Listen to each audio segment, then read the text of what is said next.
এই রেসিপিটা একেবারে নতুন, কিন্তু ট্রাই করেছি, ভীষণ ভালো লেগেছিল। আপনাদের সঙ্গে থালাতে শেয়ার করেছিলাম, সেটা আজকে শেয়ার করলাম। কুমড়ো আমি কেটেছিলাম ঘন্ট করব বলে, তারপরে সেই কুমড়োটা এইভাবে গ্রেট করে নিলাম। আর চিংড়ি মাছ, বাগদা চিংড়ি ছিল, সেটা আমি 6 পিস চিংড়ি মাছ নিয়ে এইভাবে ছোট ছোট করে কেটে নিয়েছি। আপনারা চাইলে কড়া চিংড়ি গোটা রাখতে পারেন খোসা ছাড়িয়ে।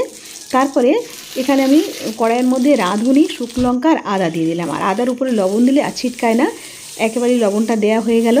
আর তারপরে ঝিরিঝিরি করে কেটে রেখেছিলাম যে কুমড়োটা, সেটা এর মধ্যে দিয়ে দিলাম। দিয়ে এভাবে নাড়তে হবে। এই সময় চিংড়ি মাছ দেবেন না, এই সময় কুমড়ো দিতে হবে। দিয়ে নাড়লে খুব সুন্দর একটা গন্ধ বেরোবে। তারপরে এই চিংড়ি মাছটা দিতে হবে। দিয়ে আবারও খুব ভালো করে নেড়ে দিতে হবে, কোনো গন্ধ আসবে না, খুব ভালো লাগবে। মানে এর এত ভালো টেস্ট হয় এত কম সময়ের মধ্যে, আপনারা ভাবতেই পারবেন না। কোনো ঘন্ট কিছুই লাগবে না। এই মাখাটা হলে কিন্তু গরম গরম ভাত ভীষণ ভালো লাগবে। বাড়িতে অবশ্যই ট্রাই করুন। আর আপনারা সবাই ভালো থাকুন।